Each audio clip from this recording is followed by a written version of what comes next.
नमस्कार श्रोताओं, शाम के ठीक 7:20 हुए हैं और ये समय है आपके अपने कार्यक्रम स्पोर्ट्स स्कैन का।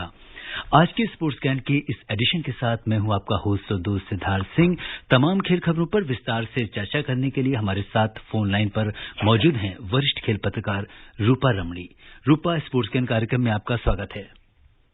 Thank you so much Siddharth, और सारे जो लिसनर्स हैं उनके लिए भी नमस्ते। सबसे पहले नजर डालते हैं अब तक की स्पोर्ट्स हेडलाइंस पर। अंतर्राष्ट्रीय निशानेबाजी विश्व कप टूर्नामेंट में आज राही सरनोबत ने 25 मीटर पिस्टल स्पर्धा का स्वर्ण पदक जीत लिया है। यूरो कप फुटबॉल टूर्नामेंट में स्पेन का सामना क्रोएशिया से और फ्रांस का मुकाबला स्विट्जरलैंड से होगा। 2020 क्रिकेट विश्व कप अब संयुक्त अरब अमीरात में खेला जाएगा और विंबलडन टेनिस टूर्नामेंट आज से शुरू।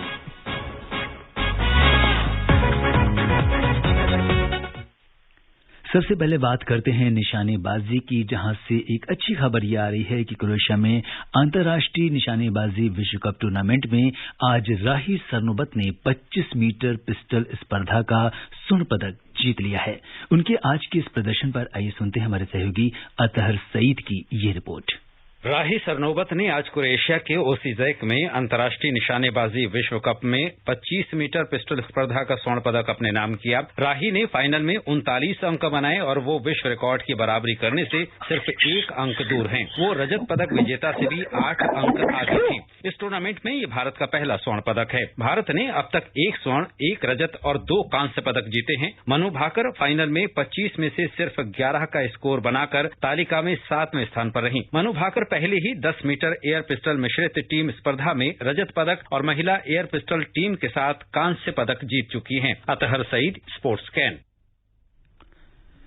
जी हां रूपा, जिस तरह से राही सरनोबत ने आज अचूक निशाना जो लगाया है और स्वर्ण पदक देश के नाम किया है, आप कितनी बड़ी सफलता मानती हैं इसे? ऑब्वियसली बहुत ही एक बड़ी बात है ये, क्योंकि हम सब एक ऐसा गोल जो है, जो ओलंपिक्स है, उसी की तरफ सभी बढ़ रहे हैं। Everyone is focused on that. और ऐसा जो एक परफॉर्मेंस है, नथिंग शॉर्ट ऑफ गोल्ड, काफी एक अनबिलीवेबल एफर्ट है। और समथिंग लाइक दिस बहुत ही कम ऐसे अचीवमेंट्स पिछले कुछ सालों में आर्चरी में हुआ है, and specially in the women's edition, तो काफी एक बड़ी बात है। जी हां, तो इस तरह से राही सरनोबत ने स्वर्ण जीत लिया है। और श्रोताओं, अब बात करते हैं रोड टू टोक्यो की। तीर की तरह तू चल, चूके ना निशाना, लक्ष्य तेरा सामने है, जीत के है आना। खेलों के महाकुंभ ओलंपिक के आयोजन का समय जैसे जैसे नजदीक आ रहा है, इसे लेकर लोगों में रोमांच भी बढ़ता जा रहा है। इस बार 23 जुलाई से 5 सितंबर के बीच ये खेल जापान की राजधानी टोक्यो में आयोजित किए जा रहे हैं। देश से 100 से भी अधिक एथलीट इस आयोजन में हिस्सा लेंगे। मन की बात कार्यक्रम में प्रधानमंत्री नरेंद्र मोदी ने टोक्यो ओलंपिक को लेकर बहुत सारी बातें कही। प्रधानमंत्री ने आज रोड टू टोक्यो क्विज के साथ कार्यक्रम की शुरुआत की। उन्होंने ओलंपिक से जुड़े कई प्रश्न देशवासियों से पूछे। ओलंपिक में इंडिविजुअल गोल्ड जीतने वाला पहला भारतीय कौन था? ओलंपिक के कौन से खेल में भारत ने अब तक सबसे ज्यादा मेडल जीते हैं? ओलंपिक में किस खिलाड़ी ने सबसे ज्यादा पदक जीते हैं?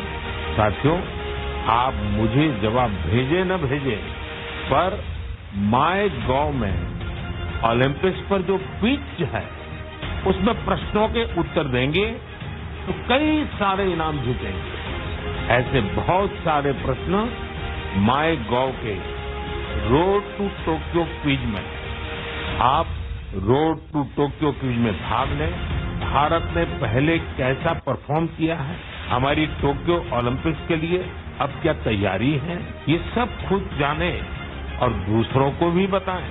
मैं आप सबसे आग्रह करना चाहता हूं कि आप इस क्विज कंपटीशन में जरूर हिस्सा लीजिए। ओलंपिक क्विज की शुरुआत लोगों को इससे जोड़ने और इसमें भाग लेने वाले खिलाड़ियों का उत्साहवर्धन करने के लिए की गई है। इस क्विज में ओलंपिक के इतिहास, पिछले और वर्तमान ओलंपिक में खिलाड़ियों के प्रदर्शन के बारे में सवाल होंगे। ये सवाल बहुविकल्पी यानी मल्टीपल चॉइस वाले होंगे। इस क्विज में हिस्सा लेने के लिए आपको road to Tokyo 2020 MyGov quiz link पर क्लिक करना होगा। आपको 2 मिनट में 10 सवालों के जवाब देने होंगे। इस क्विज में हिस्सा लेने वाले प्रतिभागी को ई-सर्टिफिकेट के साथ इंडियन टीम फैन जर्सी भी जीतने का मौका होगा। इतना ही नहीं, कुछ प्रतिभागियों को अपने चहेते ओलंपियन से भी मिलने का मौका मिलेगा। जैसा कि प्रधानमंत्री जी ने अनुरोध किया है, देर न कीजिए और हिस्सा बनिए खेलों के महाकुंभ ओलंपिक का इस क्विज में शामिल होकर। तीर की तरह तू चल, चूके ना निशाना, लक्ष्य तेरा सामने है, जीत के है आना। जी हाँ, आपके पास एक बड़ा मौका है इस इवेंट का हिस्सा बनने के लिए। आप इससे जुड़ सकते हैं और रूपा कई तरह की सरकार योजनाएं चला रही है। जिस तरह से आपने देखा कि यहाँ पे फैंस के लिए और इस स्पर्धा को इतना बड़ा जो महाकुंभ हो रहा है खेलों का, इसे लोगों के बीच में तक लाने के लिए, लोगों को इससे जोड़ने के लिए कई सारे प्रयास किए जा रहे हैं। क्या कुछ कहेंगे आप? बहुत ही अच्छी चीज है ये, क्योंकि द पॉइंट इज हम एज अ स्पोर्टिंग कंट्री अगर हम कुछ साल पहले अपने आप को अगर रेट करें तो we were pretty pre low compare to other countries. लेकिन पिछले कुछ सालों में स्पेशली स्पोर्ट्स को लेकर जो इंटरेस्ट, जो एफर्ट्स ये गवर्नमेंट ले रही है and lot of the authorities जो ले रहे हैं वो काफी कमेंडेबल है। स्पेशली जब ये जो स्कूल टूर्नामेंट्स स्टार्ट शुरू किए थे कुछ साल पहले टू रिकॉग्नाइज यंग टैलेंट, वो सारे efforts, obviously all of this is in keeping with that principle in mind. तो काफी एक अच्छा एफर्ट है, क्योंकि एक्सपोर्टिंग कल्चर को डेवलप करना बहुत ही इंपॉर्टेंट है कोई भी कंट्री के लिए, वेदर इट्स अबाउट कंपीटिंग और it's about developing athletes in sporting nature. I think उस एफर्ट में ये गवर्नमेंट बहुत ही अच्छा स्टेप जरूर ले रही है। बिल्कुल। तो जो भी लोग हमारे लिसनर्स सुन रहे हैं, हमें उनसे उम्मीद है कि देर ना कीजिए और हिस्सा बनिए खेलों के महाकुंभ ओलंपिक का इस क्विज से जुड़कर। इसके लिए आपको 2 मिनट में 10 सवाल आपको करने होते हैं और आपकी मोबाइल पे एक ओटीपी आता है, फिर पासवर्ड आता है और बहुत ही इंटरेस्टिंग गेम है ये। और बात ओलंपिक की चल रही है। ओलंपिक खेलों के आयोजन में अब 24 दिन रह गए हैं। आकाशवाणी से जारी विशेष ओलंपिक श्रृंखला में आज हम बात करेंगे देश की बैडमिंटन टीम की। तीर की तरह तू चल, चूके ना निशाना, लक्ष्य तेरा सामने है, जीत के है आना। टोक्यो ओलंपिक में इस बार बैडमिंटन में 172 खिलाड़ी 5 स्पर्धाओं में पदक के लिए अपना जोर आजमाएंगे। भारत से पीवी सिंधु, बी साई प्रणीत, सात्विक साईराज रंकीरेड्डी और चिराग शेट्टी टोक्यो में देश का प्रतिनिधित्व करेंगे। इससे पहले साइना नेहवाल 2012 में लंदन ओलंपिक में कांस्य पदक जीतने वाली देश की पहली महिला बैडमिंटन खिलाड़ी बनी। इसके बाद पीवी सिंधु ने 2016 में रियो ओलंपिक में रजत पदक जीतकर देश का गौरव बढ़ाया। टीम के सामने मुख्य चुनौती चीन, दक्षिण कोरिया, थाईलैंड, डेनमार्क और इंडोनेशिया हैं। भारत की टोक्यो ओलंपिक बैडमिंटन टीम के मुख्य कोच पुलेला गोपीचंद ने आकाशवाणी समाचार के साथ खास बातचीत में टीम की तैयारियों के बारे में बताया। ये 4 प्लेयर का प्रिपरेशन अच्छी तरह से हो रहा है। गोपीचंद ने बताया कि इस समय टीम अपनी तैयारी के अंतिम चरण में हैदराबाद में है। ये सारे हैदराबाद में ही है और इनका सभी का प्रैक्टिस यहीं पे हैदराबाद में हो रहा है। गोपीचंद ने सरकार से मिले पूरे सहयोग और टॉप्स स्कीम के बारे में बताया। हमें जो भी चाहिए सपोर्ट वो गवर्नमेंट की तरफ से और टॉप स्कीम की तरफ से हमें मिला है। सो खिलाड़ियों के जो नेसेसिटीज है उनको बहुत अच्छी तरह और बहुत जल्दी टॉप स्कीम द्वारा दिया गया और हम बहुत खुश है इस सपोर्ट के लिए।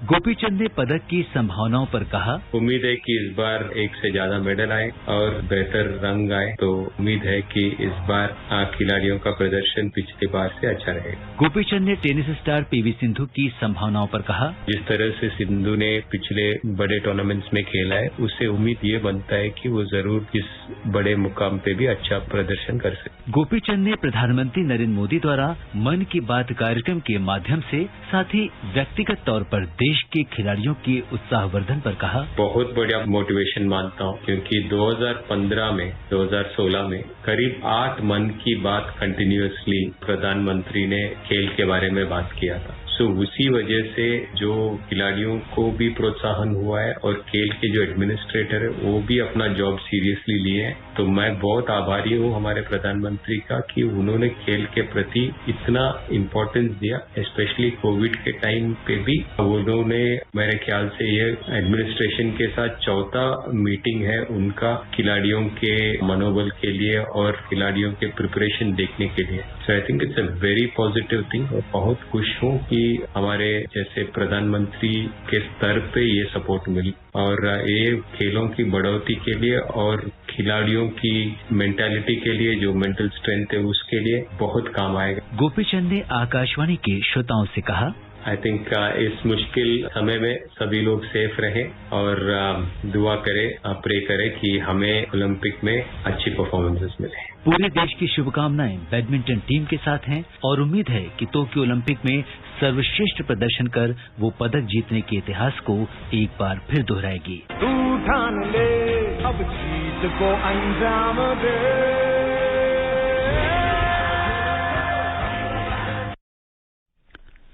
जी हाँ रूपा, जैसा कि हमारी जो बैडमिंटन टीम है इस समय पूरी तरह से मोटिवेटेड है और 2 बार ओलंपिक में पदक जीतने के बाद इस बार जो है पदकों की संख्या और पदकों का रंग भी बदलने की तैयारी में है। हाँ, ऑब्वियसली सबसे पहले कंटेंडर के बारे में सब फोकस्ड रहते हैं, विच इज पीवी सिंधु। काफी एक्सपेक्टेशंस हैं उनके ऊपर। बहुत ही एक्साइटिंग 2019 जो कि एक्साइटिंग ईयर होने के बावजूद शायद पिछले 1.5 साल या 2 साल उनका काफी एक मिक्स बैग रहा है। इनकंसिस्टेंट रही है, थोड़ा काफी ट्रेनिंग कर रहे हैं, थोड़ा बहुत ब्रेक लेकर वो यूके गए थे पिछले साल। He trained a lot under a new trainer, under a new coach, Park Ji-sung, तो काफी फोकस उन पर जरूर रहेगा। लेकिन एक अदर इम्पोर्टेंट कंटेंडर के बारे में अगर हम बात करूंगी, so that will be the doubles players Satwiksairaj Rankireddy and Chirag Shetty. काफी उम्मीदें वो यंग डबल्स प्लेयर्स के ऊपर भी है। एक बड़ा स्टेज होगा, बहुत ही कंसिस्टेंट रहे हैं, काफी एक्साइटिंग बैडमिंटन खेलते हैं और बहुत ही अच्छे रिजल्ट्स लाए हैं वो पिछले कुछ सालों में, तो उनके ऊपर भी बहुत उम्मीदें हैं। जी बिल्कुल, इन सब पर पूरे देश की उम्मीद लगी हुई है और हम शुभकामना देते हैं स्पोर्ट्स कैन की पूरी टीम की ओर से देश की बैडमिंटन टीम को कि इस बार उनका ओलंपिक में जो प्रदर्शन है वो सर्वश्रेष्ठ रहे। और अब बात करते हैं यूरो कप की। यूरो कप फुटबॉल टूर्नामेंट में आज रात 9:30 बजे स्पेन का सामना क्रोएशिया से होगा। देर रात 12:30 बजे फ्रांस और स्विट्जरलैंड आमने सामने होंगे। इससे पहले कल बेल्जियम और चेक गणराज्य क्वार्टर फाइनल में पहुंच गए। क्या कुछ रहा इनके मैच में, बता रही हमारी सहयोगी Alka Singh. Euro cup tournament में कल बेल्जियम ने पुर्तगाल को 1-0 से हराकर क्वार्टर फाइनल में प्रवेश कर लिया। बेल्जियम ने 1989 के बाद पहली बार पुर्तगाल को शिकस्त दी है। बेल्जियम की ओर से मैच का एकमात्र गोल थॉर्गन हैजार्ड ने 42वें मिनट में किया। बेल्जियम ने पुर्तगाल पर जबरदस्त दबाव बनाए रखा और विपक्षी टीम को कोई गोल नहीं करने दिया। क्वार्टर फाइनल में बेल्जियम का सामना इटली से होगा। वहीं कल के दूसरे मैच में चेक रिपब्लिक भी क्वार्टर फाइनल में पहुंच गई है। अंतिम 16 में चेक रिपब्लिक ने नीदरलैंड्स को 2-0 से हराया। क्वार्टर फाइनल में चेक रिपब्लिक का मुकाबला डेनमार्क से होगा। टॉमस होल्स ने 68वें मिनट में गोल कर चेक रिपब्लिक को 1-0 की बढ़त दिलाई। इसके बाद 80वें मिनट में पैट्रिक स्किच ने गोल कर टीम को 2-0 की अजय बढ़त दिला दी। नीदरलैंड्स की टीम 2016 में क्वालिफाई नहीं कर सकी थी। टीम ने 1992 में टूर्नामेंट का खिताब भी जीता था। चेक रिपब्लिक की टीम 10वीं बार टूर्नामेंट में खेल रही है। इसमें से टीम 7 बार क्वार्टर फाइनल में पहुंची है। टीम ने 1976 में टूर्नामेंट का खिताब भी जीता था और 1996 में टीम रनर अप रही थी। Alka Singh, sports can. अगर हम देखें तो आज 2 अहम मुकाबले होने जा रहे हैं रूपा, स्पेन और क्रोएशिया के बीच, और दूसरा मुकाबला जो बेल्जियम और स्विट्जरलैंड और फ्रांस आमने सामने होंगे, इसके बारे में क्या कुछ कहेंगी? क्रोएशिया और स्पेन काफी एक्साइटिंग एनकाउंटर जरूर रहेगा। दोनों यूरो चैंपियनशिप्स में एक दूसरे के खिलाफ फेस कर चुके हैं। रिसेंटली जो 2 बार फेस कर चुके हैं। एक बार क्रोएशिया ने जीता है, वो भी come from behind sort of a win था, और दूसरी बार जो कि उसके पहले बार जो उन दोनों ने फेस अप किया तो स्पेन ने जीता है। मोमेंटम ऑब्वियसली स्पेन की तरफ है, क्योंकि एक काफी अच्छा प्रदर्शन किए हैं वो ग्रुप स्टेजेस में, तो ऑब्वियसली मोमेंटम उनके पास है। लेकिन क्रोएशिया भी you can't put them behind. दोनों एक एक्साइटिंग फुटबॉल जरूर लाएंगे। And obviously the other one, France versus Switzerland, also seems to B